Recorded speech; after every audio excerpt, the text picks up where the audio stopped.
Okay, hello, good evening. This is Brother Benson Media, and today is Wednesday. I'm blessed to have this opportunity to just have a look at what happened today and also over the week. Before we start the conversation, allow me to welcome all our viewers and to remind you that this is Brother Benson Media, and here we say that your opinion counts. If you're new to this channel, kindly like and subscribe to the channel because if you do so, it is a way of supporting us and we'll really appreciate. Allow me to welcome Mr. Gov't. Say hi before we proceed.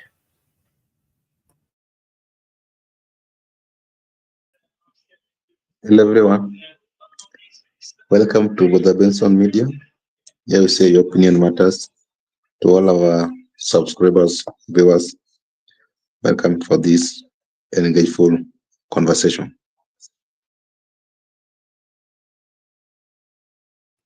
Okay, thank you. Today I want us to just talk about first the issue of the MCAs. The MCAs have been having a meeting here in Nairobi, and they have their demands. They've got demands for the government, and they're saying that the salary that they're receiving is too less or too small for them, and that cannot allow them to continue performing their duties as members of county assembly. Of course, they're saying that they are being given 70,000, and the person that, according to them, they are supposed to,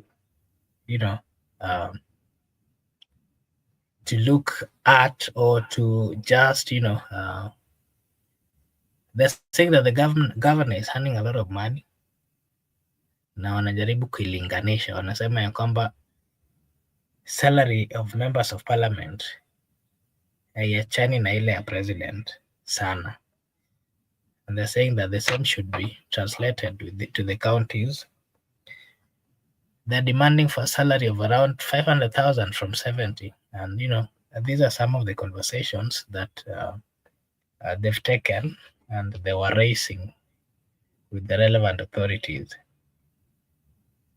And so their issue, their role of oversight, they're saying they can't do it or they can't perform this if they're receiving a small amount of salary.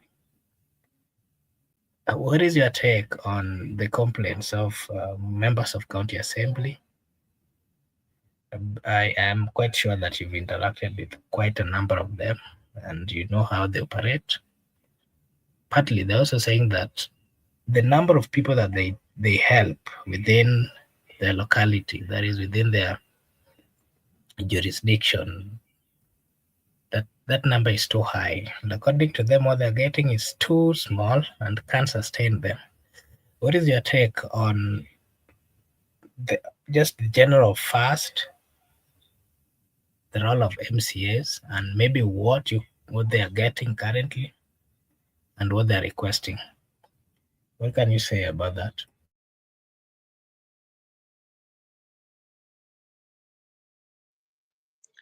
MCAs are playing a fundamental role when it comes to the governance, because MCAs, they are dealing with the people directly. Most of them, they do their legislation in the county assembly. And when you're doing a legislation in the county assembly, it means that now most of the county assemblies are located within respective jurisdiction.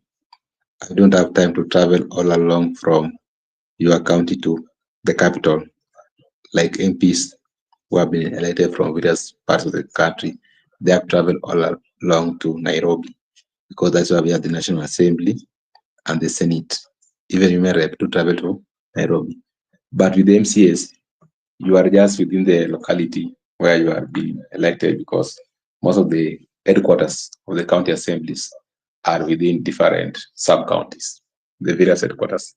That's why I mean MCS are with the people, and for the people where they are residing, you can reside next to your county. You don't need to go to reside to the capital of the county, because legislation is not far from the quarter. Most of the sub counties are just you can come from your home to the assembly.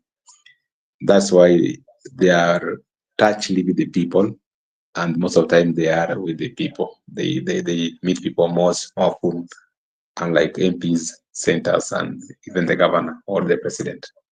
That is why they have been complaining that the current salary they are receiving is not enough. But not the salary. I believe they are talking about the issue of allocation. They want the respective wards to be allocated something small. Maybe they want allocation maybe to ward development fund, and it should be allocated in my view, because the people always are in touch with the MCA, and because even the MPs have delegated that role to the CDF managers, and even the women have delegated that role to the managers, the Gov't.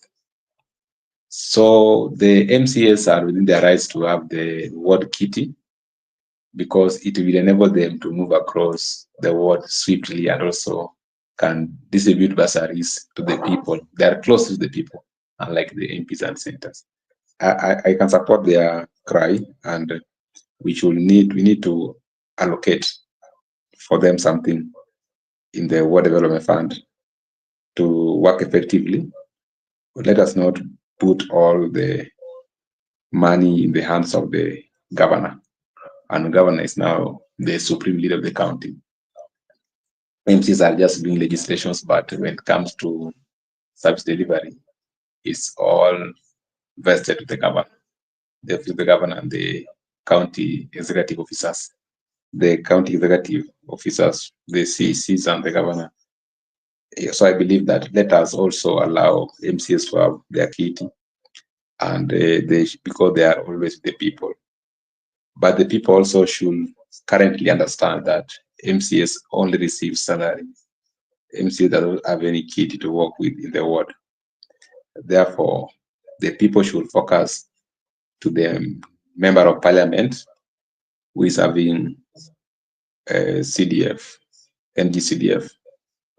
Members of the public should focus on the governor who is having the county resources, and they should focus to the national government. But now the problem has been, you find that MCS are the people, and people expect MCS to issue bursary, the issue of roads. I think we should devolve it further, that even if we have the county government executive, we should also have the role from the county assembly, other legislation and oversight and representation. They should be given a certain kitty that they can move with in the ward level. They can even be doing things like dispensaries. They can even do things like markets, or they can even engage into bursaries. That one is an amendment whereby I think the centers should deal with it.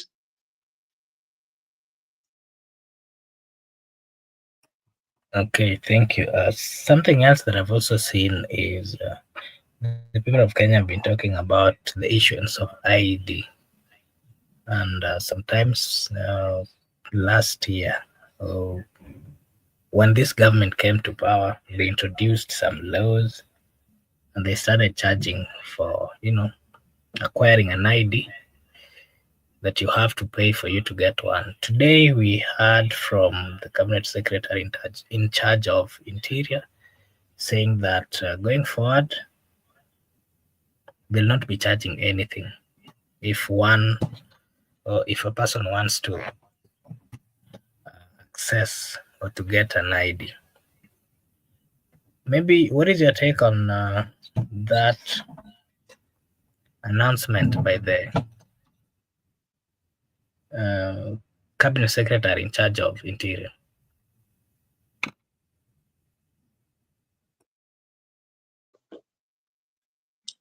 We have said this for a long time.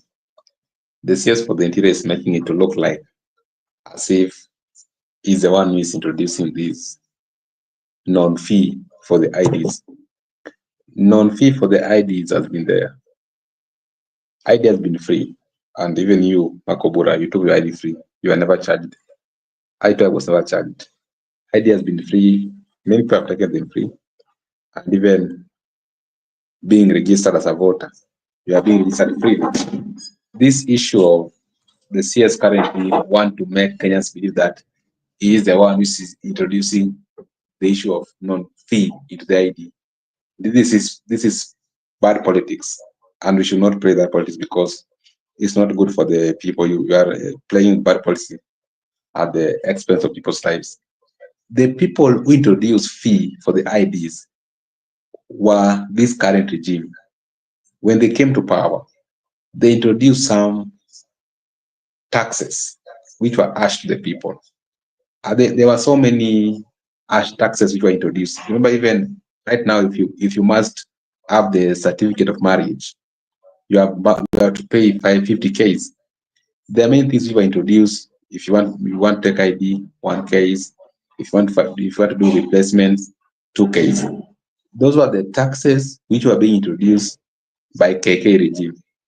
Now, if they have seen it that is not effective, and they have seen that they should remove the issue of fee to the ID, I'm not in dispute because that is what they introduced.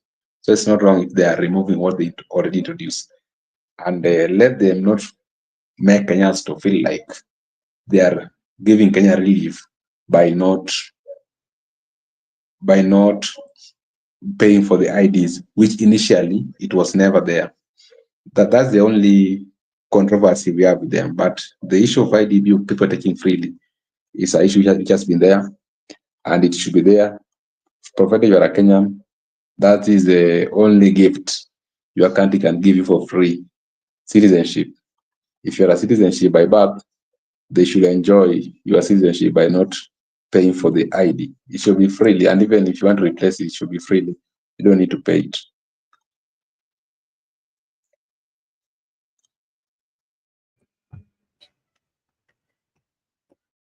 Okay, maybe your take on what do you have to say by the government just coming up with this move and how it was going to and how it has affected the people of Kenya, especially the youths or people who, for example, are taking the IDs for the first time, or people who are maybe some of them have lost the ID and they're doing renewal. And I'm sure there's a lot of money that was collected on this. Hiyo pesa imeenda wapi? What is your take? Hiyo pesa imeenda kwa mfuko ya wadosi. Hiyo pesa imesha kulwa. That is where now we should have the inquiry, because when the taxes were introduced, some people already have paid for those IDs because some people were pressed. Like those people wanted to join campus, they had no option but to have their IDs, because you understand, even for you to get an help, you must have a bank account whereby they will send you for that help. Now you need an ID. So those people who are joining campus or colleges or TVETs were charged to get the IDs. Those people wanted to open bank accounts were charged to have the IDs. Those people wanted to have SIM cards for either Airtel or Safaricom were charged to have the IDs. Now, where this money has gone to, that is what we wanted to know from the government. If they are now saying that IDs will be free, let them also refund that money to the people who paid their ID by the time they introduce those ash taxes, in my view. Therefore, these issues are complicated to the extent that if you come to power before doing public participation or before engaging the members of the public, you don't need to introduce ash taxes to the people. You need to consult and you need to do what you call representation, tax with representation, whereby people are represented and you can hear the views of the people. Because if it's unpopular, you don't need to implement it, because you can now see the repercussions. There are those people who are just Kenyans like us, who have paid for their IDs, imagine, and you are never charged. People are never charged, but some Kenyans were charged. We need justice for these Kenyans who are charged, because they're just like ourselves. The way we enjoy the rights and privileges of being a Kenyan, they should also enjoy those rights and privileges of being Kenyans. They should not be subjected into some harsh measures when they want to acquire documents which are very necessary for their transactions in the country. That is a very good question, and we should refer to the CS that now, because you have said that we are no longer going to pay for our IDs the way it used to be. But what about the victims who already have been affected? Those people are charged, because they are majority of them are the younger people and the younger generation. Because as a young person, after you have finished your Form 4 with the 844 system, you need ID for many things, even for you to have the certificate of good conduct. You need ID, and I believe that majority of the Kenyan currently are going to school. And even if you look at the population who sat for their exams before the hashtag was introduced, there are many. And if all of them are subjected to the payment of the ID, and if not them, those people who are my age and maybe those who are older than me who have lost their document and they have gone for replacement and were also charged. If they can now remove this issue of charging Kenyans by acquiring ID, I also believe that other taxes which were also introduced, like the certificate of marriage and others, they are also going to be removed. What about those people who have been charged, who are paid 50Ks? What about the victims who have been affected by the previous order? That is where now we are saying that if this government at all, they say what they mean and they mean exactly what they say, they should also refund the money to the victims. That is when we are going to believe them. But if they're not going to refund the money to the victims, it means some people have been affected, some Kenyans have been affected, and it's now not right for the Kenyans to undergo such.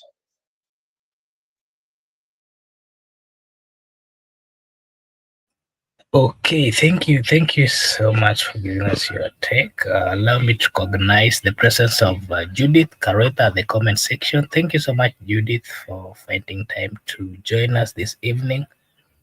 And if you're new to this channel, this is Brother Benson Media, and here we say that your opinion counts.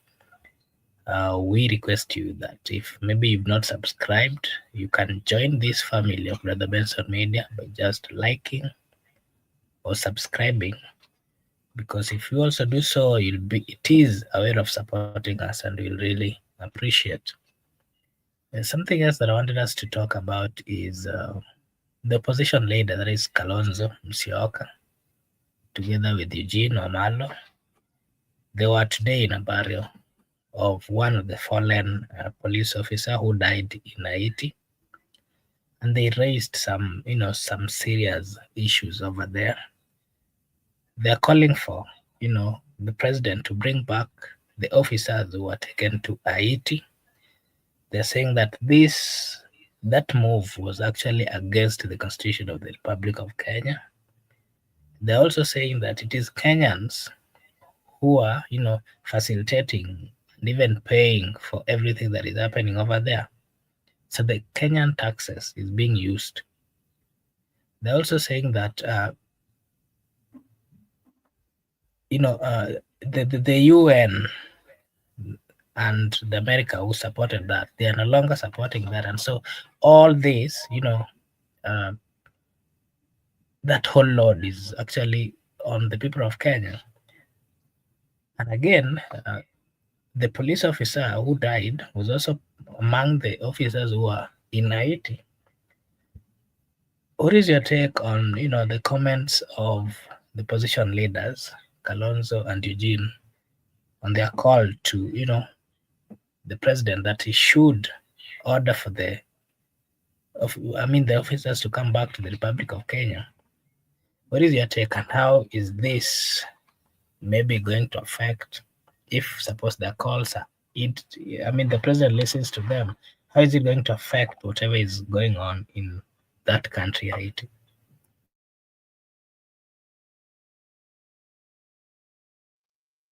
Haiti has now become Maiti.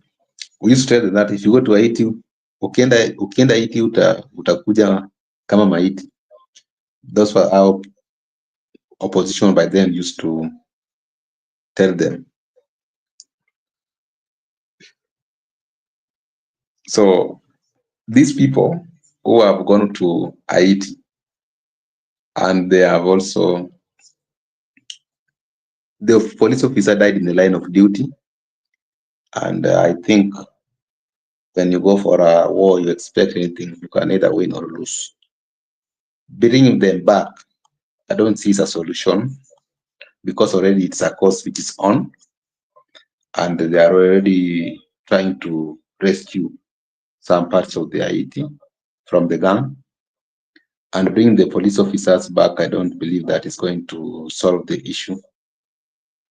The reason why it is not going to solve the issues, it is because the Haitian people are already getting relief from the gang, and it's through the help of Kenyan people. And it's not there was an agreement in the United Nations whereby they agreed that Kenyans has deployed their police officers to go and deal with the gangs internally.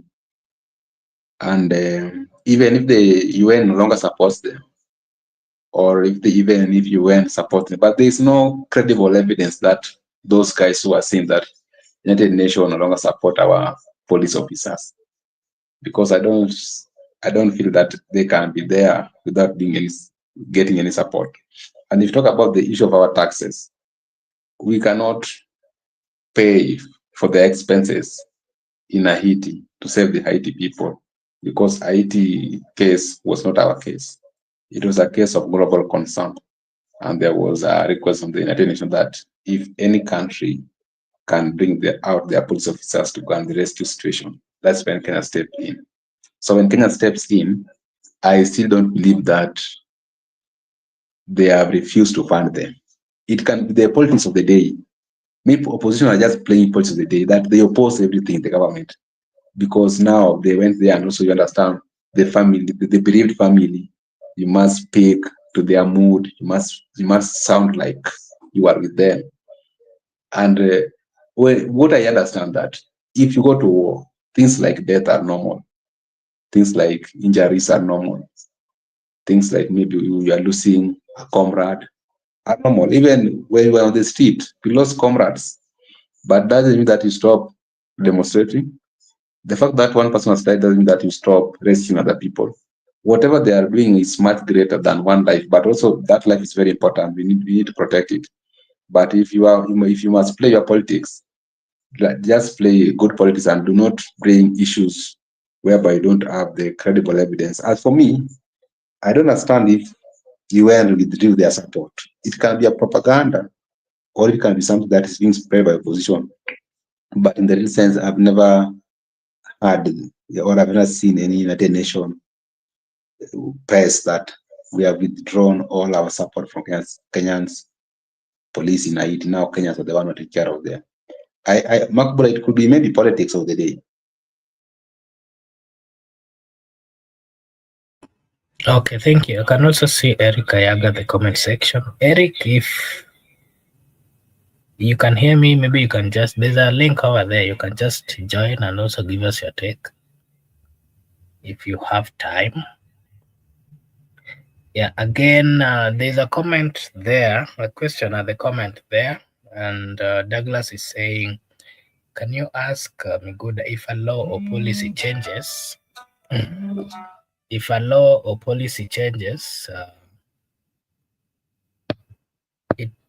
it's implemented from the day it is declared or respectively? Maybe you can give your take on that, and then I'll read the comments from Eric. Eric, you can also join if you have time. I thought you could have answered that one, Makobura. From my understanding, when a law or policy changes, it is implemented from the day it is declared. not retrospectively, but there are also some measures, because like what has been declared, sometimes it can be declared, but there are some people who want it to be operational instantly. Some people who are on the duty, they were caught with the declaration. Those people can be affected due to the fact that the people who are offering services to them, maybe they may act negligently, or they may act that they are ignorant. But all of them, all in all, they are subjected. You can subject everything into the clarification or determination, because already you have someone, or who is in authority, or the authority has declared it so. But when it affects you instantly in the operational, I think you can be relieved. But those people who are affected before it was declared so, I don't think they stand a chance to be corrected, because many things have been overtaken by events. Many things have become of events. Somebody maybe might have died. Somebody might have traveled out of the country. So you cannot come back and realize whatever has been declared. But the people who are going to be affected by the declaration are the people who are not yet affected. Those are the people who are going to move forward with the current declaration. It depends with which this, they are distinct. There are some which can work effectively. There are some that can be retrospectively. It depends on which avenue you are. Maybe if you are in the court of law, or maybe if you are in the parliament, or if you are in the executive, or if you are in the public. So it all depends. Or maybe if you're in the military, the martial part of it. I believe that, but based on what was declared by the CS, it takes effect immediately. The CS declared it, and we just request that if anybody was affected, there are avenues, but you cannot correct it the way it was declared now public. So you want to correct it, that those people who are affected must be corrected immediately. They can seek other avenues, in my view, to seek redress. You can seek other avenues for redress other than going through the same channel which was declared by the authority.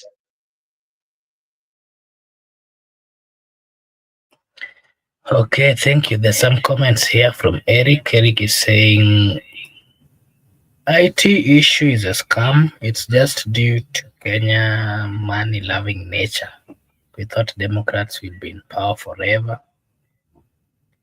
He's also saying that we have soldiers to die for the interest of the country and its people. Our sons are dying in Haiti. In whose interest? He's also saying that the reason why administration avoided Nyoro Samson Dindi launch dates because Ruto wanted to launch the same projects to fool the people of Kiharu in his planned visit. Okay, he's also saying that, and you may see most of the CDF projects launched in central Kenya to ensure the president is embarrassed. Okay. Thank you, Eric, for giving us your take. Something else that I want us to talk about is, the Prime Cabinet Secretary Mudavadi, while he was, giving his take, besides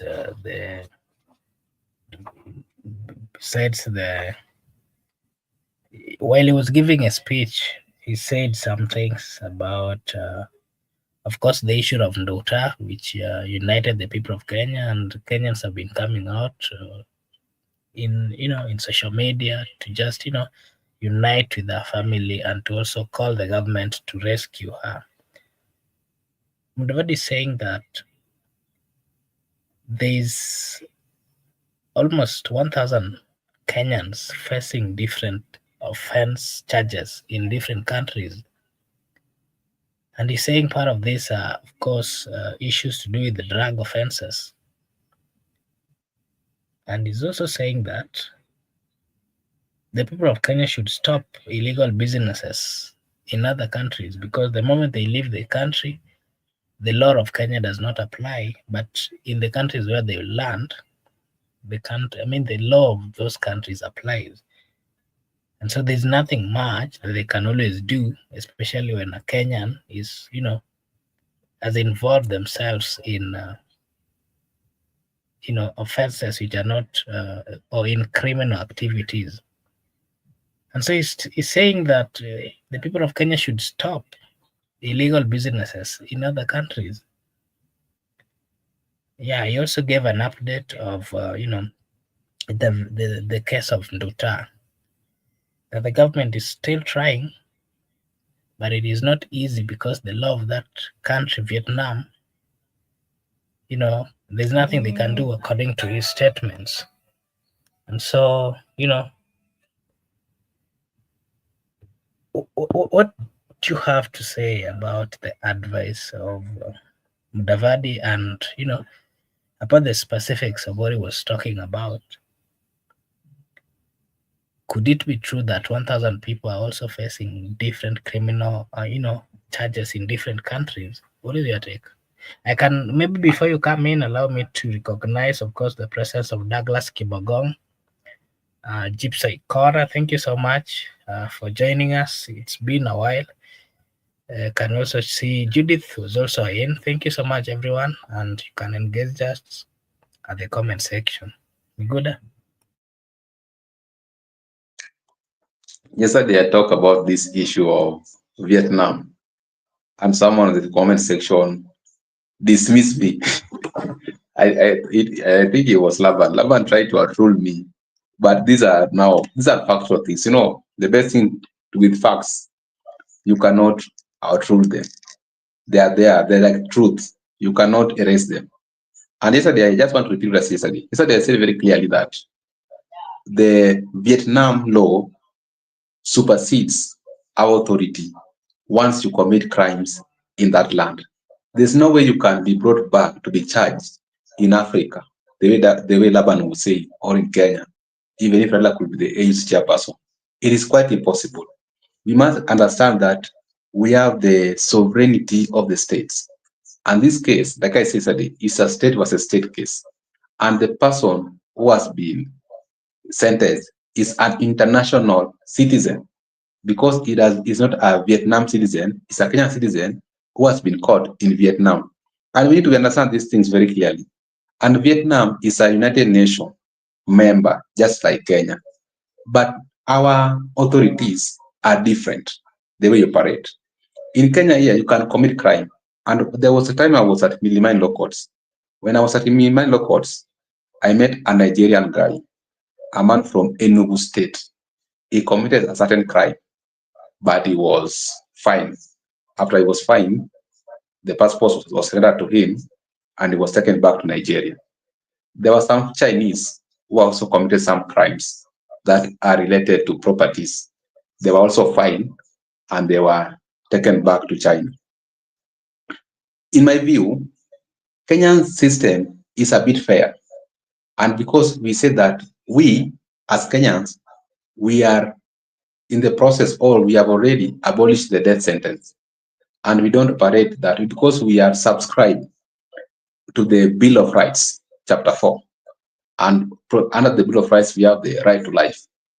Because our constitution is very clear that when it comes to this supremacy, that every law, including customary law, that is inconsistent with this constitution is inconsistency to an extent of inconsistent. So any law that is going to contravene the right to life, that is going to make someone to lose his life, it is not applicable in Kenya. And that's why we cannot apply death sentence here, because it's very clear that you have a right to life. Even yourself, you are not allowed to take that life. And if you try to take that life, you are going to be charged with the suicide. That's why I still believe that the jurisdiction depend on where you are caught.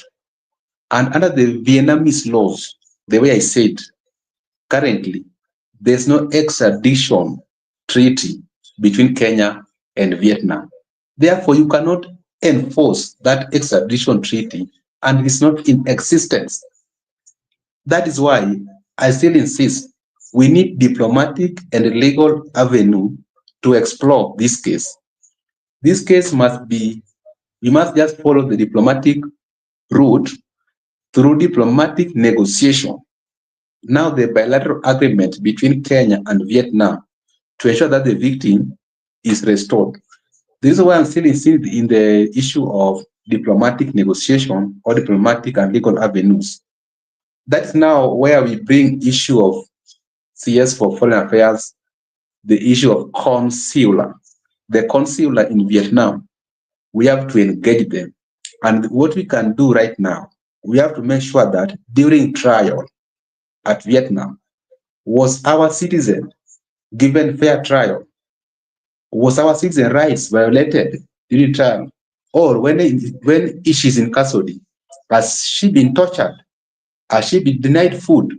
Such things we should explore those avenues. That's why we say that wherever the case has reached, it has gone too far, whereby the victim has already been sentenced. But now what happened when former president tried to reach the head of state in the Vietnam, we have heard that she has not been hanged. It means now we are exploring this case through diplomatic and legal avenues.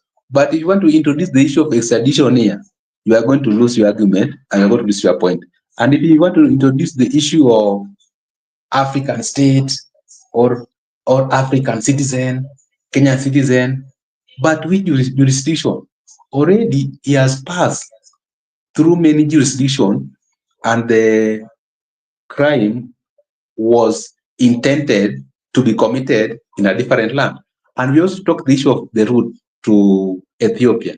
He has also followed Ethiopia, and the people were supposed to check and clear the lady. Such things, that's why I say let's just go through diplomatic route, Makubura, and we are going to save our citizen. We are going to save her through the diplomatic route, not through the public international law, not through United Nations. That's why we are going to lose our citizen.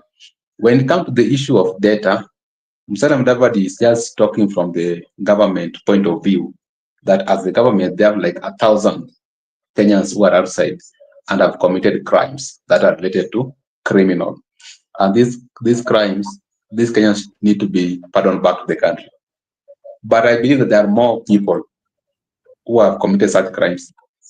And I don't trust the government with me. I don't trust this report from government or Musalia, because when he was asked by a Dutch journalist that we have had issues that Kenyans have been abducted, what are you doing as government to ensure that those victims have been compensated for those people who lost their lives? Or what are you doing about this thing of impunity?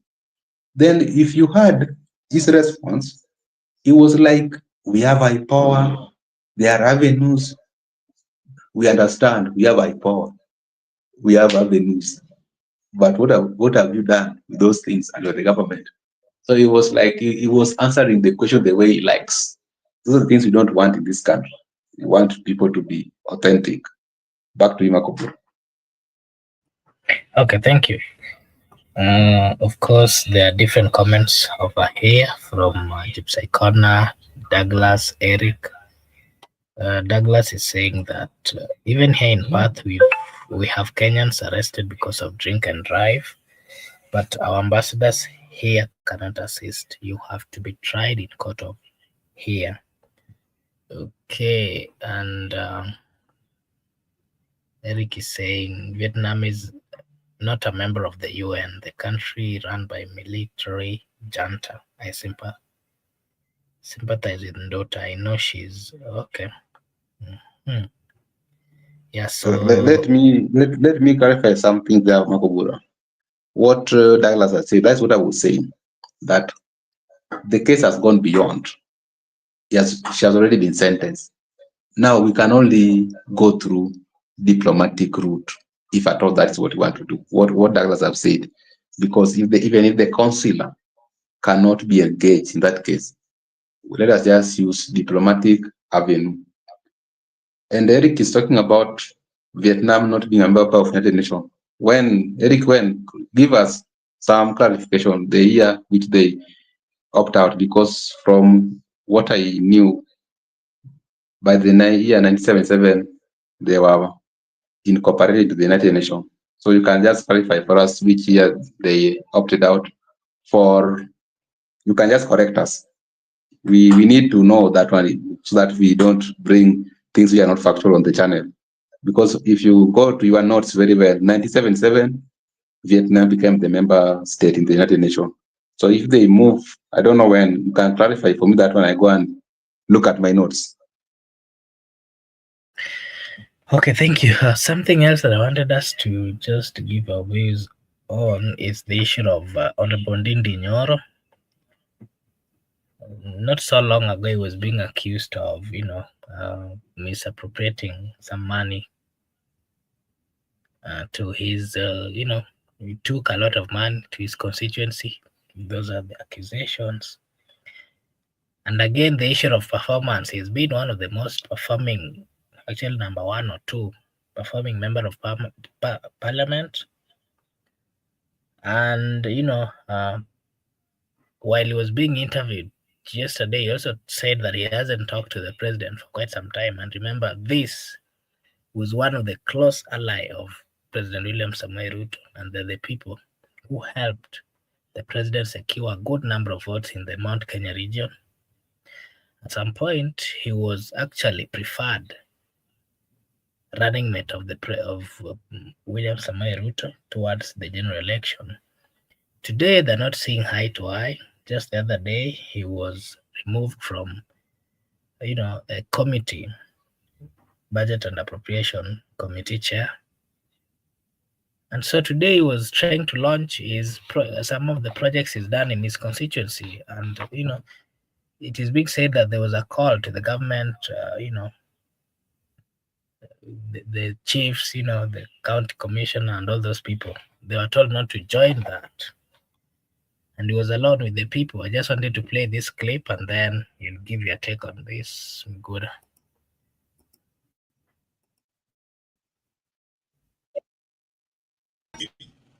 Nani kimera atiriri andu aria othe ikiao ri manjitaga pasta.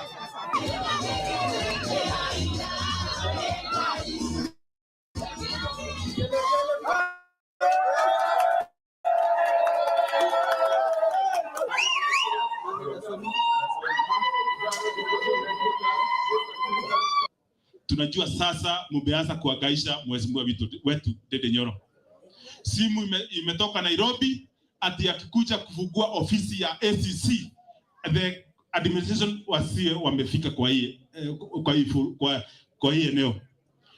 Sijui ni makosa, lakini tunawaelezea wamlinde, wakose kumlinda, sisi tuko na yeye. Sidio? Wakati mwingine waligusa mtu, lakini sasa wameguza eneo. Sisi kama wakaaji wa hapa town tumekasirika sana, ama tumeona hiyo maneno ikiwa vibaya sana, kwa sababu ya kufungulia wenye nyumba tunakuta hawako. Kwa hivyo tumelaani hiyo kitendo ya kupiga simu wenye tunafungulia. Hii nyumba imejengwa na pesa za serikali.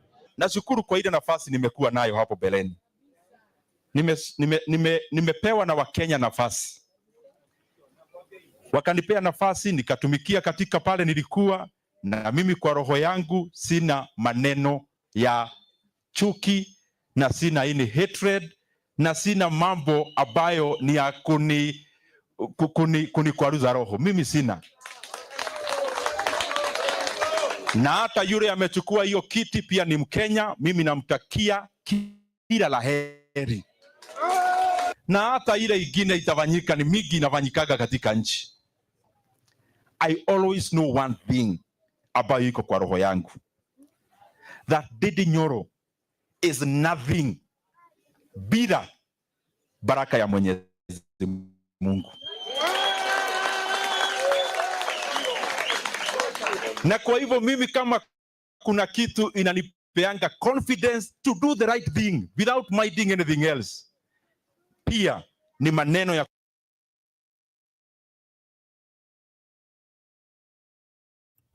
Okay, thank you so much. I think you've just seen that clip, and that is Honorable Nyoro.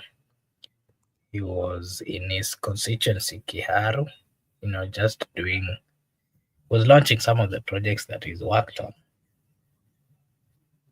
And Miguda, what do you have to say?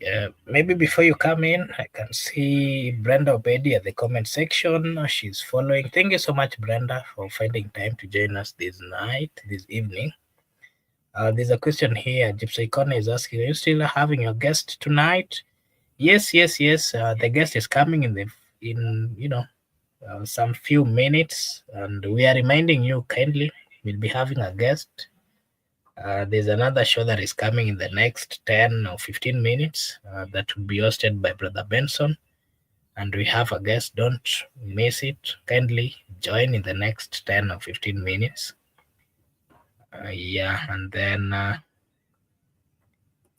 there's a comment here from Douglas. He's saying, in Central, anybody against Nyoro, now Ndindi, Atandi is in his constituency, is not appreciated. Okay.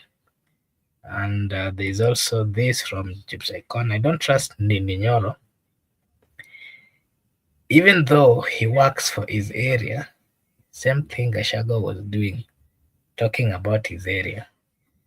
Okay, but Gypsy Con, I hear what you're saying, but I think him is a member of parliament, and more of what he should be doing is within his constituency. But remember, Gashago was a deputy president elected by the people of Kenya. He was actually supposed to advocate or to represent the people of Kenya, whether coming from the northeastern or southern or whichever part of the country. So I think that is the difference. Ndindi, if maybe speaking about his constituency, I think the constitution allows him as a representative of that constituency to do more in that constituency than, of course, in other constituencies. That is what I can say. Miguda, what is your take on the clip that I've just played by,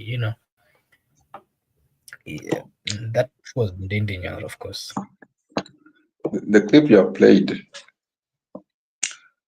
I'd just like to begin by stating that we have to agree that no politician is a saint. These politicians, they are not saints. Ndindi Nyoro is not exception. We cannot state that now Ndindi Nyoro is exception because of whatever he has done in the constituency. It's just like them. And whatever he's trying to do is trying to be strategic politically. Because you have heard him saying he's not tribal. He has also congratulated Samuel Atandi. And he said that that's just like any other Kenyan who has gotten a job. By appreciating other Kenyan, he's trying to deviate himself that he is not tribal. He is never tribal. That the interest of the people supersedes the tribal card. He is being strategic because by congratulating Atandi, he appeals to the Atandi base that no hard feelings. Well, even if you took my chair, committee chair, at the same time, he's trying to tell the people that I'm pro people. I'm not pro tribal or pro whatever. In my view, as a young person, he's being strategic, and that is what even the current Embakasi East lawmaker is trying to do. They're just trying to be strategic politically. Not that they have issues with their bosses. They have no issues. The only thing here is that they're ambitious. They want to do their politics very fast before they become old. And what I can just say to Ndindi Nyoro, yet there are many things yet to come. This is just the beginning.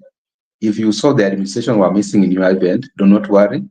We have been in those trenches as those who have been long-term in the politics of opposition. So what you need to do as a politician, whenever you saw such things, you should remove that card of victim and try to be someone who try to play the victim politics, that you have been affected. The people will sympathize with you and they will re-elect you or elect you. If you, that is what currently this guy from Bakasi is doing. He's playing that card of sympathy of victim politics, that I'm not what they don't want me, I'm not preference, air, and they can get votes from other communities other than those when it comes to gubernatorial seat. These guys are just being strategic, and that is very good. Just play the victim part of it, you are going to get favor from the people. That's how politics work. Things will come, we are yet to see things like criminal justice system. They will threaten you with cases, will be there. Sometimes you will not even have your rally. You will be tear gas, you'll be chased, they will ban some rallies. You will just get messages from the county commissioners, from the chiefs, that there will be no rally on Tuesday. That's how they used to treat people in the position. Is a cut in the country, as you're not going to stop. Blackmails, threats, arrests are going to happen. They need just to be strong, because that is how sometimes you can appeal to the people, that even to an extent of intimidation, I stand out, then you can be voted for. I don't think they should be in any worry Makubura, in my view, because even you have been victimized in this politics. You understand, sometimes when we attend rally, there was some fire being shot in the air, and we could survive those rallies. It is very normal. That's what we call politics of the Republic of Kenya. I think that's my view. Back to you, Makubura. Okay, thank you, Mr. Miguda, for just giving us your opinion on the clip that we've just played. Allow me to welcome our good brother Nyiro Maura. Karibu sana brother. This is brother Benson Media, na hapa tunapenda wageni. Karibu sana. We were just trying to give our take on several matters or several issues. We've talked about the meeting that was organized by the MCAs, and they're saying that the salary they're getting is too less. They're saying that their salary is around 70,000. Wanataka waongezwe pesa ifike 500,000 so that they have the power to, oversight the governors. We've also talked about the pronouncement by the cabinet secretary in charge of interior, that is Kipchumba Murkomen. He has said that the IEDs would be issued freely, not like the previous times that they were charging some money for you to get an ID. And he's also saying that siku hizi sasa tutakuwa Wakenya watakuwa nazipata after 10 days.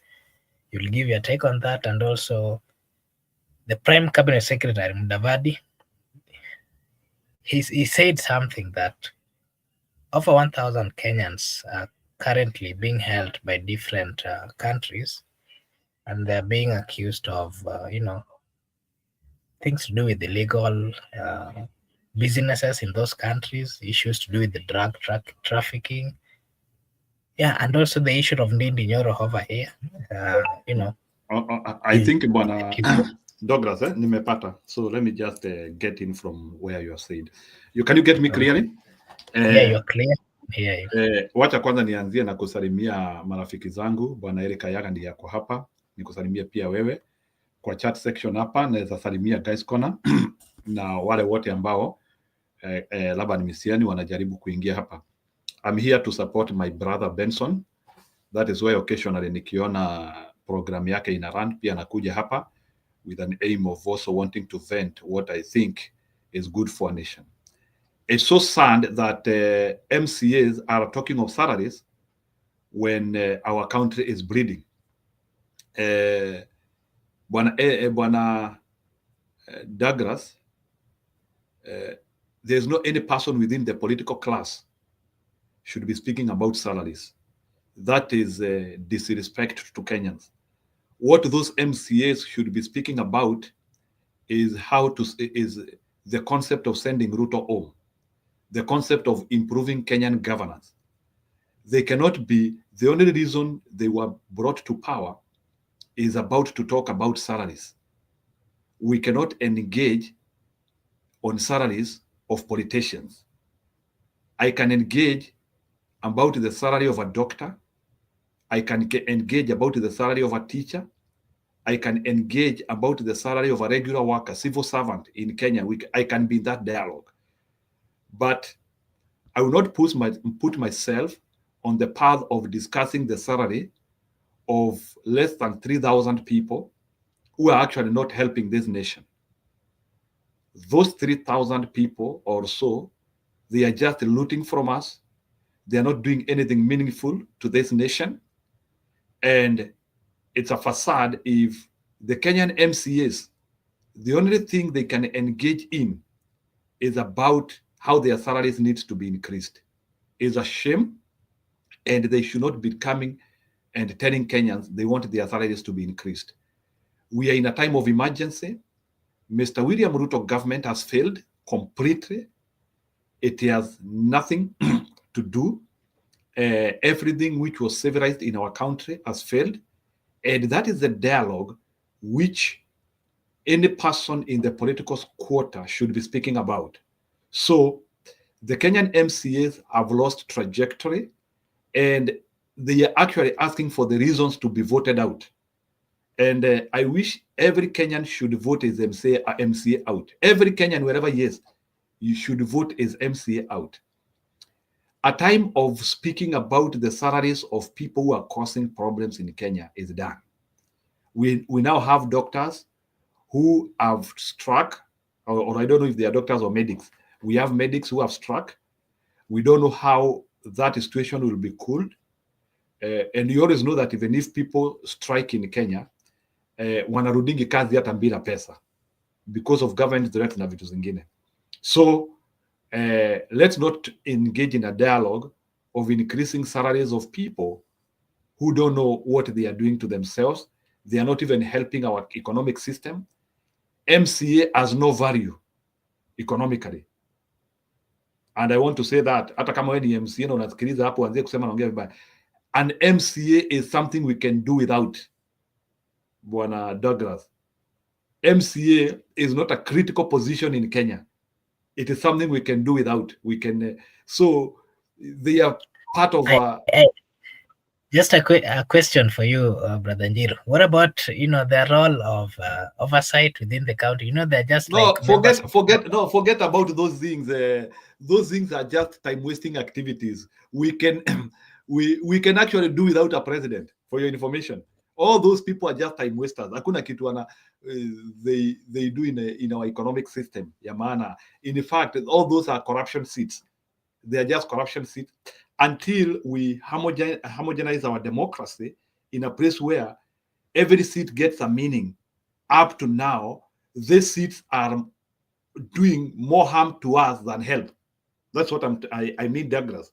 In fact, Kenya would be better without a president. Kenya would be better without a governor. Kenya would be better without an MCA. Kenya would be better without an MP. Because why should we be hiring somebody to come and steal from us? Until we get meaning of this position. In fact, these people are more of pain than blessing to Kenyans. And if I was asked, are these politicians helping us? I would say no. And at the moment, at the way the economic system is working, me personally, I would propose if there was a way in which we can suspend the government, these people can be removed from the governance system of Kenya, from the economic system of Kenya, we would actually get a reprieve. For your information, Rabban, if today Kenya was not having Ruto, we would be at a better position than where we are now. So that is what I mean. So let me niingie hiyo story ingine ya Ndindi Nyoro. Laban anasema ati Laban for wachana na mimi na Gov't Corner, you need to be talking to some of these people who don't want to hear some radical thinking here. I'm radical, and that's how I think. Bwana Douglas, I'm that person who believes that if something is not working, you don't need to have it. I don't believe in half working, half doing. I'm a person of perfection. I'm a person who believes that if something is not doing the right thing, we need to do away with. Kenyan democracy is not working. In fact, the dialogue which we should be having in Kenya now is, do we really need a president? It's a dialogue we need. Kama sahi, if you look at the damages which Bwana Ruto has done to our government, I ask myself a question. Do we really need that office of presidency? That is a question we need to ask ourselves. We can actually design something better. Maybe we can look for another person, the head of government. But for me, I think presidency is more of a pain than relief to Kenyans. Didi Nyoro, huyu mjamaa besti yetu tunaita Didi Nyoro, I'm still not convinced about him because he is not coming out clear on. Let me tell you, there are things which define leaders. Bwana Douglas, kiongozi is defined by character and willingness to say the truth. That is what defines a leader. Character and willingness to say the truth. Didi Nyoro is not honest and is not speaking the truth on some of the critical issues which are affecting Kenyans. He is somehow behaving like a fence sitter. He is not coming out explicitly. I'm not saying that he come out bubonic or in an attacking force, but I don't know the reason why Didi Nyoro is not able to speak candidly that Kenyan government is not doing the right thing. Things are not working. I don't know why that statement is still so heavy from him. He cannot come out and say that things are not working in Kenya. He is still massaging and going around the circle. I don't know how difficult it is. And that is why me, Douglas, if you cannot say such a statement, I don't take you serious. I don't know how heavy it is for he could be working and doing the right things in Kiharu, but Kiharu is not Kenya by extension. Kiharu is Kiharu. So I need because now I already know him. He is not somebody who can change the trajectory. So what I need to see is I need to see a leader who is able to paint the true picture of Kenya. And what is Kenya? Let me paint for you Kenya. Kenya right now is a failed state when it comes to service delivery to people.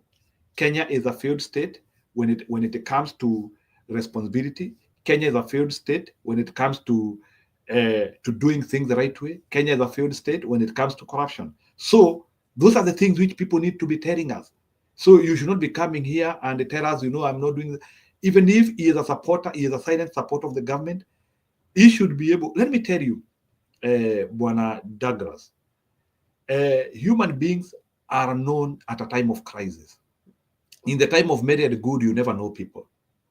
But at a time of crisis, that is the time when you can be able to know which fabric is making this human being. Let me tell you something. It was during Noah's flood when we knew the people who could enter the ark and those who could not enter the ark. You need a crisis to know the people who can stand in the country.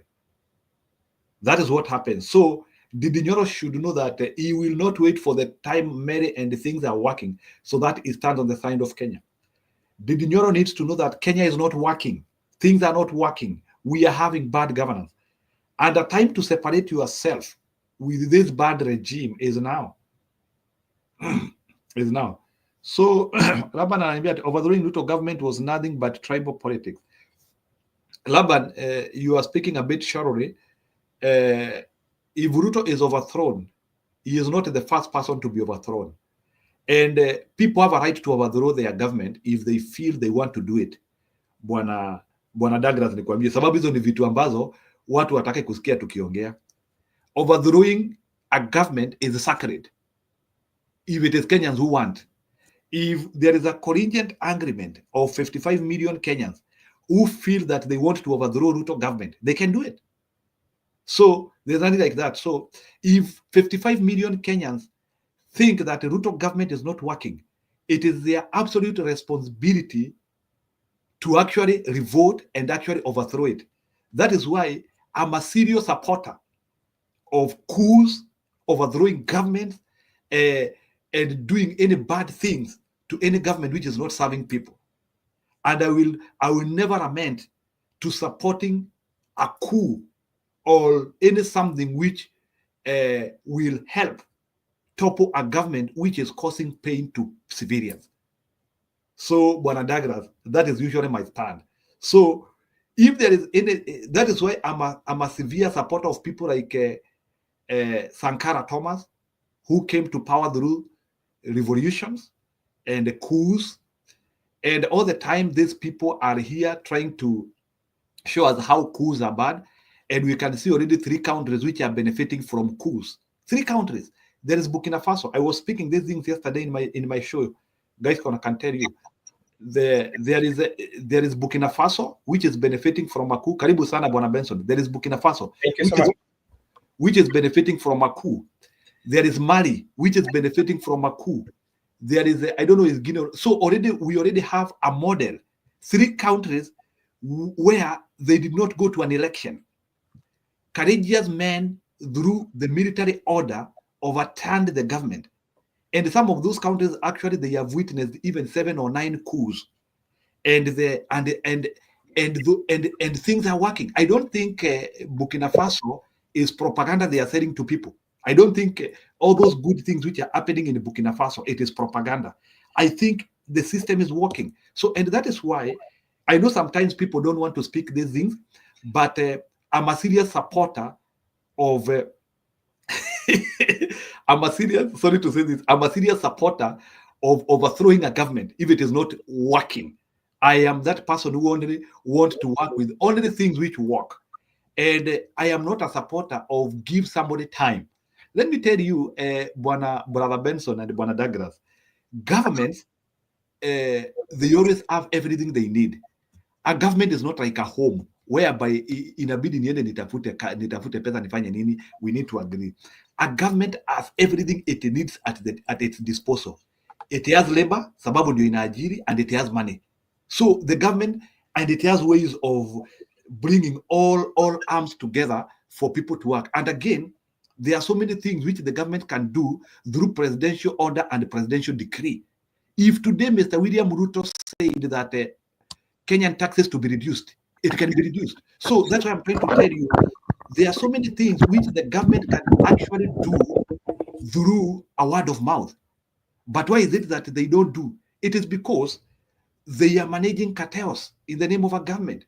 That's why najaribu kuambia hata hizi mashida unaona zikiwa Kenya is not that those things cannot be done. Musidanganywe. Why is somebody like Donald Trump anazimama na anasign executive order na unaanzia kuona vitu zinafanyika? However, how bad some people might want to say that guy is doing things in the bad way. That is why the reason why I like his regime is because he is trying to show what a presidential order is. If today, Brother Benson, if today Mr. Ruto anaweza sema sahi upewe shamba na unapewa. Mr. Ruto sahi anaweza sema ukamatwe na ukamatwe. What does it cost him to come out and make a proper declaration which can help Kenyans? There are so many things which Kenyans are suffering on, and they are not willing to change that. And some of the things do not require actually a constitutional change. But what does he do? Instead of helping Kenyans, anaenda kwa mlango wa nyuma, he looks for the opposition to coalesce with the opposition. Let me tell you what the Kenyan opposition has done to Kenyans. Sababu hii ni kitu watu hawaelewi. This is what Brother Benson, Kenyan opposition has done to Kenyans. Kenyan opposition through Mr. William Ruto, they have decided that Kenyans are not going to enjoy the fruits of liberty. You know, every citizen should enjoy the fruit of liberty. What is liberty? Liberty is freedom to exercise and enjoy the benefits which come from the Constitution through sovereignty of actioning that. That is what we call liberty.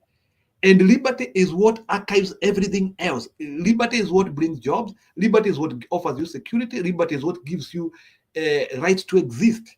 So what did ODM and other cocoons do? They came together so that they could help Mr. William Ruto continue with the heinous acts of forcing Kenyans to live in a nation they don't deserve. That is not what you do. What you do is you force the government to do the right thing, not to help the government to exist doing the wrong thing. So that is the difference. That is where I am that is where I am differing with Raila Odinga. So when Raila Odinga comes and tells us that he helped to stabilize the government, his work was not to stabilize the government. What Raila Odinga needed to do was to help Kenyans alleviate their problems by an inch. He can be remembered by that. But you cannot say that I did better by help. Which government are you talking about? Idea. The government which is doing everything wrong.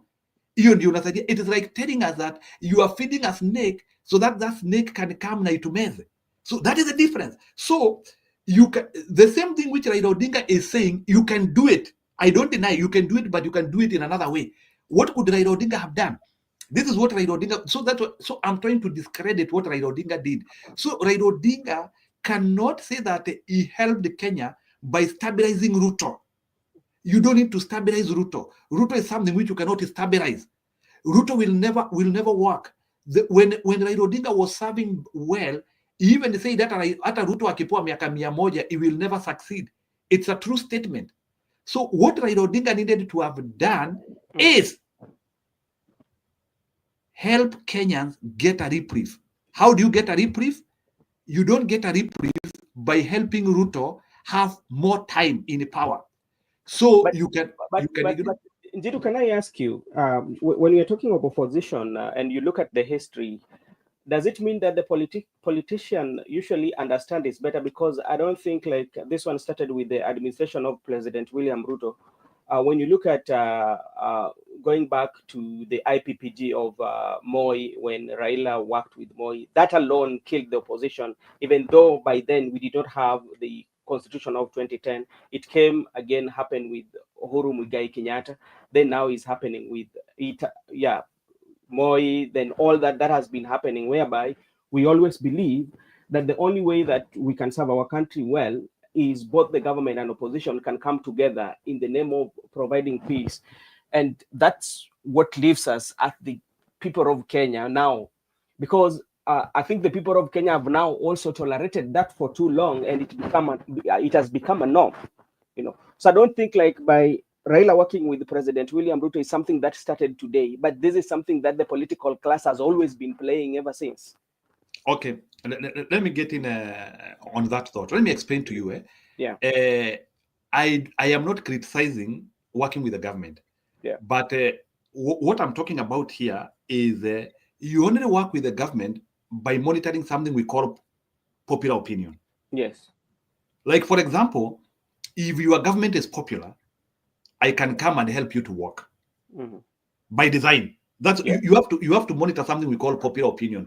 Like, for example, Bwana Benson, your popularity cannot sink beyond the 20%, and you want me to come and help you.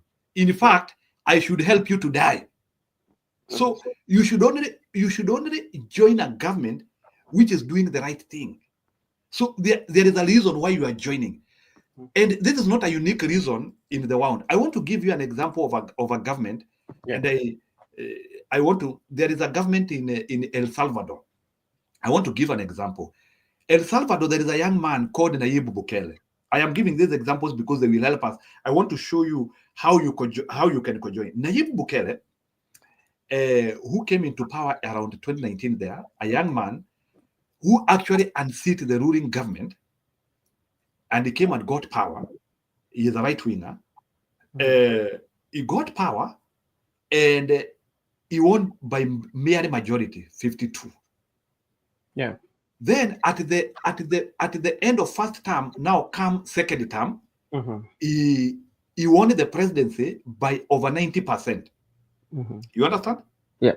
By over 90%. What happened? So within a span of 4 years, his popularity had improved from 50 to 90. He had increased more people. It reached a level whereby, and that is when you join the government. So So it reached a time when the popularity of Nayib Bukele, because of stabilizing that country, it used to actually to be called the murder capital of the world. If you visited El Salvador and El Salvador City, you could die anytime. Yes. Today, actually, El Salvador is actually even helping United States even to jail criminals. There's something I want to explain in this. So what I say is that you only join a government which is becoming popular. That is the model. So, but you cannot join a government which is in collapse mode. That is the problem we have. So the reason why I am criticizing Raila Odinga is that he has enabled a government which deserves to collapse. You don't do that. But if Ruto was doing the right thing, people are happy. Now we can now say sasa wacha tujenge taifa pamoja. We can now join in one unison na tuseme yenyewe. There's no need. I don't see a reason of fighting what is working. Maybe Douglas, you can also help me understand that. Is there any reason to fight what is working? Like let's say like Ruto is doing the right thing, things are working. Why should I not join as Cocoon and I say that let's work together and transform our nation? That's what you do. So that is the problem which Raila Odinga is having here, and I'm trying to advise him. Come and ask Rizanga such of this podcast. You don't join a government which is on a free fall. That is the problem which we have. So you don't join a government which is on a free fall. You only join a government which is on a positive incline of transforming a nation. That is the difference, and that's the reason why, Bwana Benson, we have to criticize Raila Odinga. Joining a government, I have no problem with joining a government. You can join a government. Like, you see, even me, let me tell you what happens even to us. Like, for example, I want to give examples of China. Have you heard of China now? People are resigning in America to go and become professors in China. Have you heard of that? On a voluntary basis. Bwana Benson, did you come and see your story? Yeah. So what does it mean? Once people determine that their government, it even happened to us sometime under Kibaki, where people left overseas and they joined the positive trajectory of Kibaki government. What walienda wengi sana. These things happen. So Bwana Brother Benson, ili niweze kuruhusu mwingine akuje. Because like I'm going to another show, I think Makubura is going to end this because I have Mheshimiwa that we're supposed to have a conversation with. Okay. Yeah, so just let me go and prepare on the other side. Okay. You can join us on the other side too. Who is coming? Nisho ya nani anakuja? Ni kijana msafi. If you will allow me to join, naweza kuja hiyo side pia. Okay, all right. Yeah, so but kwanza nitamsikiliza. I can listen for around 30 minutes, then I will join and I will also come. All right, no problem.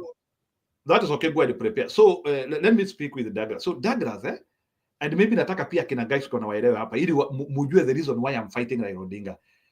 This is what happened, and because I needed to explain the model of joining the government. Douglas, that's how you join the government. You don't fight what is working. Unajua me, I like talking real politics. Me sitaki kuwapea hii theory ya kina Raila Odinga. I want to show you and I give you with models which have worked elsewhere. I might not be having a serious political seat in Kenya, but I can advise on the things which work. I am an authority in that for now. Some people can comment to you here. So this is what you do if you want to join the government. Number one, you have to unleash your people to go and do a research, and they tell you if that government is on a positive trajectory of growth. Okay, they bring a positive report. If they bring a positive report to you and they tell you that the government is the right trajectory, now you can unleash. But mistake number one, which Raila Odinga did, was to send his foot soldiers, 4 people, to be nominated by a government which is actually doing punitive actions to Kenyans. A government which was abducting Kenyans at that time.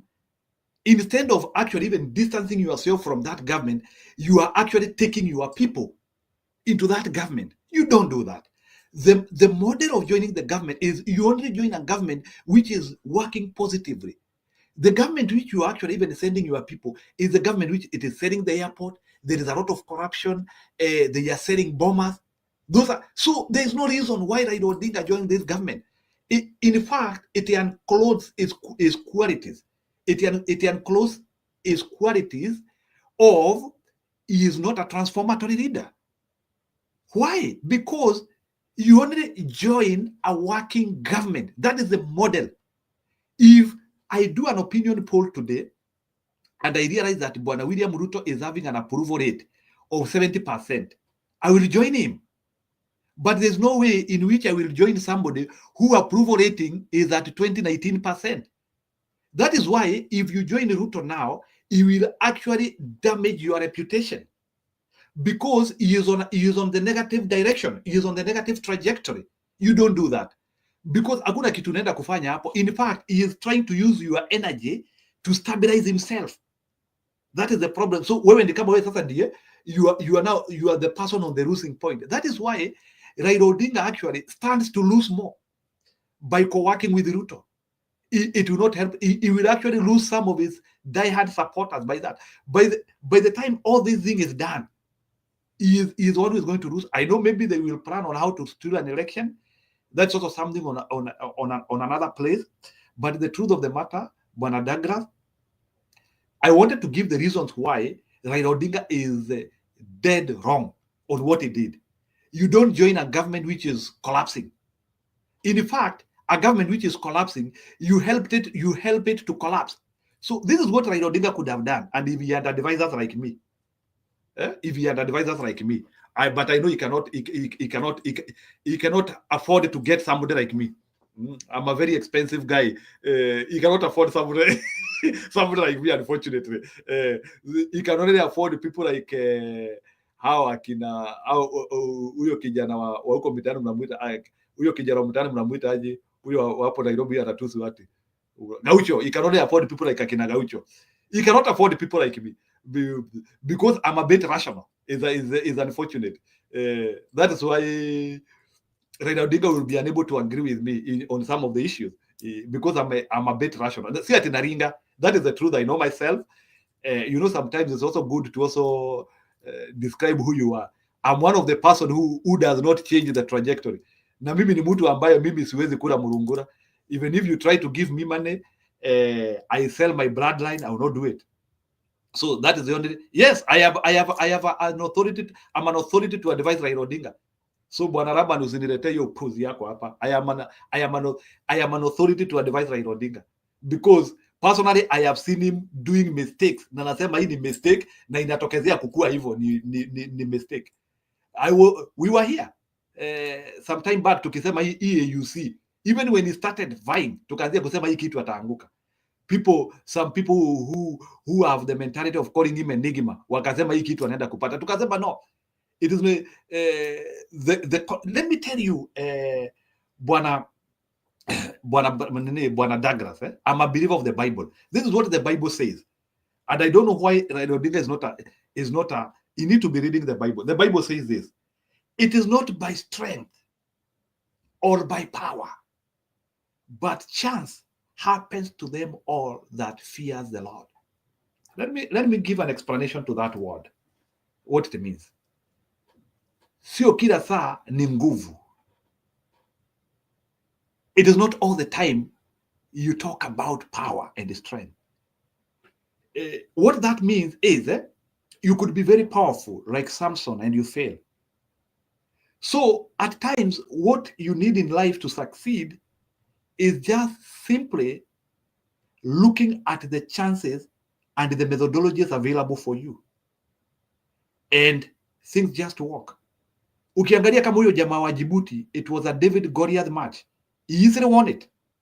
Why? Because the guy looked at the chances and he truncated well. So let me tell you what Raila Odinga could have done. So Nyoro, Raila takes advice from his followers, not people like you. It's okay. And that is why he will die a frustrated man. And it is unfortunate. You might think he is happy, but he will die a frustrated man. Yes. Kama kazi yake, you don't, it's not about followers. It's not about followers. There is something we call conviction. Brother Benson. And the politicians who have made an impact in this life are people who have conviction. Let me explain what conviction is. Na usikawai fuata mtu ambaye ana conviction. This is what and I will give you an example of a leader with conviction. I talk with examples. I don't give phrases and theories. Kuja upea yaga sasa na yaga kuja nisomee. Let me tell you what we call conviction. Conviction, whether positive or negative conviction, that is what drives the enthusiasm in you. Let me tell you what conviction is. Conviction is your stand does not change. Let me tell you, when Raila Odinga comes in 2022 and even he refuses to debate Mr. William Ruto, na anasema yeye hawezi debate na mwizi. No, I have to say them here. My thinking about Ruto has not changed. Mimi, I knew Ruto from 2013. Mimi nilijuanga huyo mtu ni mwizi and is a bad man. My thinking has never changed. Even when Uhuru was joining with him at that time, I was not in collegiate agreement with that. Let me tell you where issues change. Na ukikutana na binadamu ambaye anafikiria hivyo is very bad. Let me tell you, somebody says, Mimi, I cannot even debate a thief. Then 2 years down the line, you are busy calling that man my brother. Let me tell you, those are the places whereby, whether it is politics or what, if I believe you are a thief and I cannot unite with you, let me tell you where we have failed as Kenyans, is where we have refused to separate what Kenya needs and friendship. There's no in which I will ever agree with the association of Mr. Ruto and Mr. Raila Odinga if at one time he agreed that guy was a thief. In his own words, in 2007, hata alimuachisha kazi. So there is history, there is trend ya kwamba huyu mtu ni mwizi. Alikuwa amemuachisha kazi huko 2007. So when Raila Odinga comes and tells us that huyu mtu ananijua zaidi, I cannot listen to such stupidity. And those are some of the, so he doesn't have conviction. So mimi nakupea example of a leader without conviction. So Brother Benson or my Brother Douglas, if I say that you are a thief, I should be able to stand by that statement.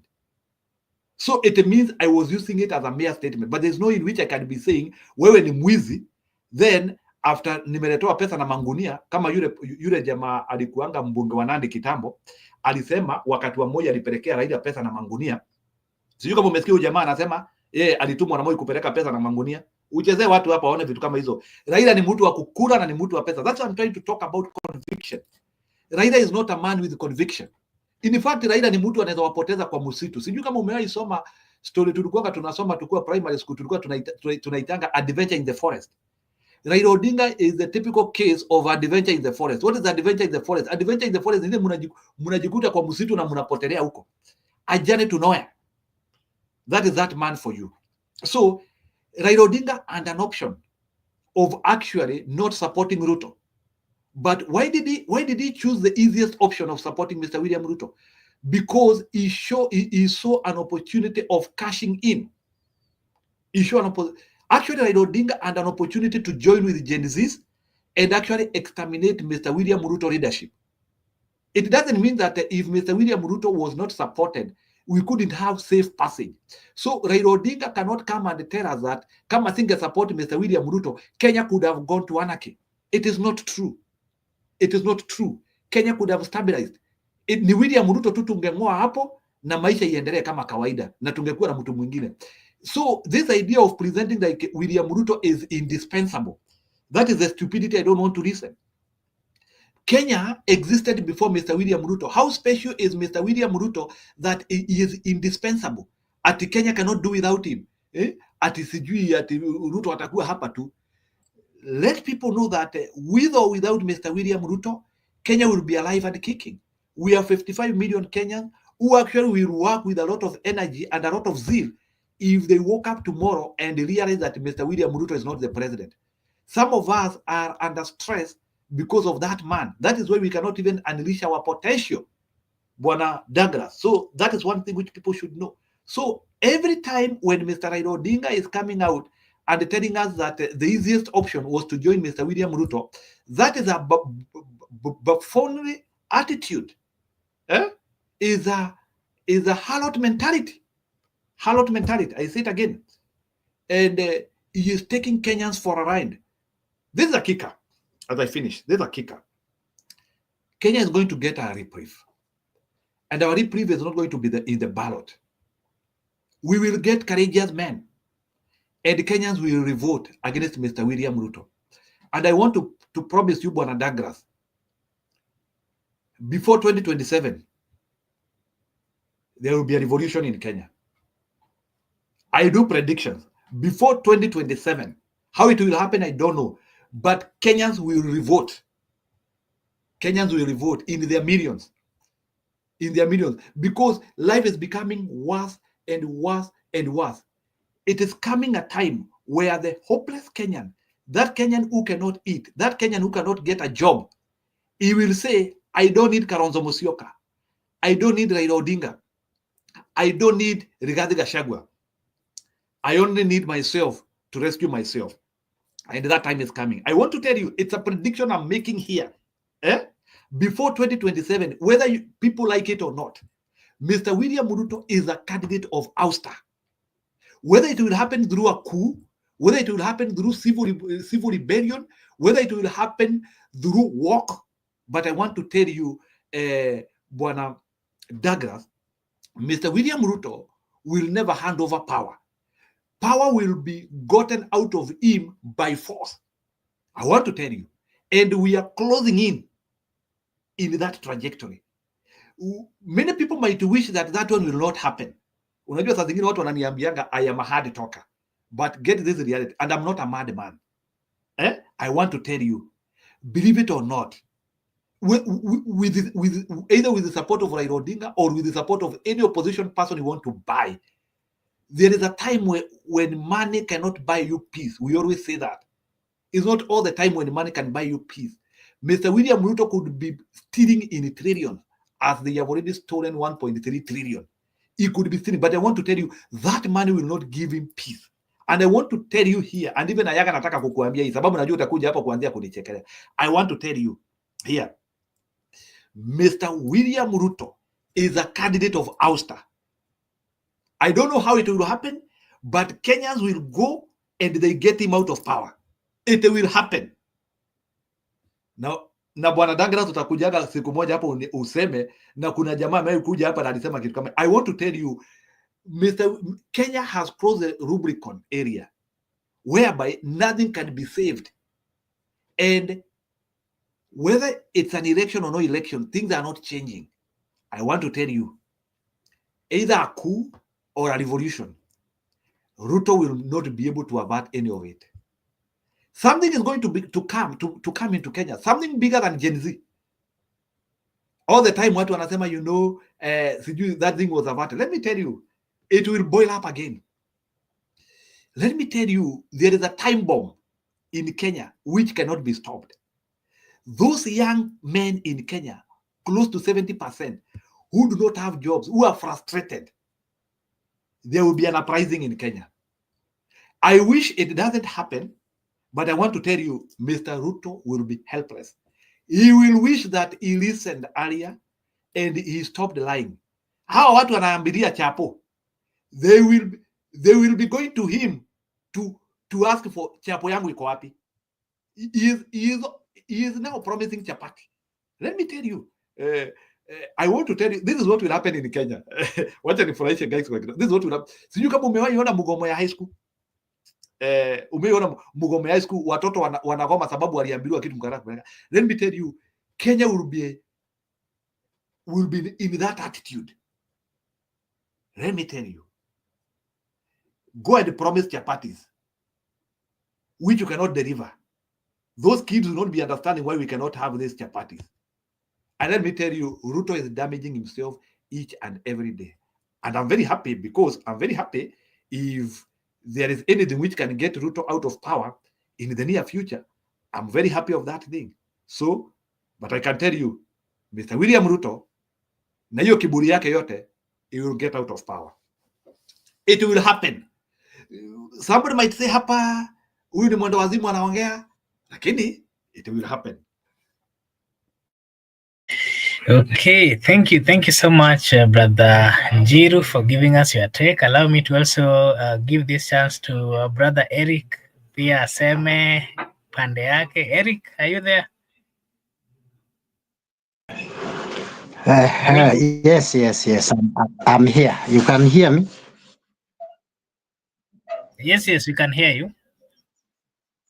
Okay. Thank you very much. You know, sometimes it is good to pay attention and listen to the details. You know, if I was given a chance to go back to school, I will go back to school to be a medical doctor because I'm seeing we have a shortage of medical doctors in our country. Let me start by saying that, you know, in a journey to look for relevancy, I think what you need to do first is a medical check, maybe mental health. If you are in a journey to look for relevancy, you must ensure that you are mentally fit as a human being. Because I have never had, you know, I've lived enough to see a PP1 pupil going to the Nairobi University to advise the VC of how VC should run a university. It is very unfortunate to live long enough of my age to see a pupil of a PP1 actually walks direct to the VC of Nairobi office with all the security to start advice and even bragging of how he can advise the VC. It is good. Again, it is also you can. That kid can. It is good to live. That's why I'm saying it is good to live enough to also to notice what Magufuli once said. President Magufuli once says that ukiona unashangiliwa na madui, ujiangalie mara mbili na ujiulize nimekosa wapi. Lakini ukiona unasemwa na madui, ujue umegonga ndipo, umewatwanga na uko sawa. So I think Baba is okay.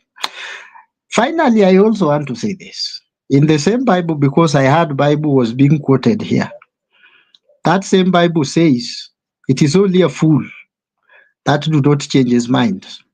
Those are not my words. Those are the words of the Bible. So if you are a rigid person, if you are a strong-hearted person like Moses, I don't think you will see a promised land. You will perish way before you see a promised land. And you will not blame God for not changing your mind for flexibility at some times. And there is a Kikuyu traditional proverb that say that sometimes those hyenas that are afraid are the ones that live longer. I want to say this kindly. Let us stop following this man called Prophet Wairungi. Is it Wairungi? That guy was a Mungiki.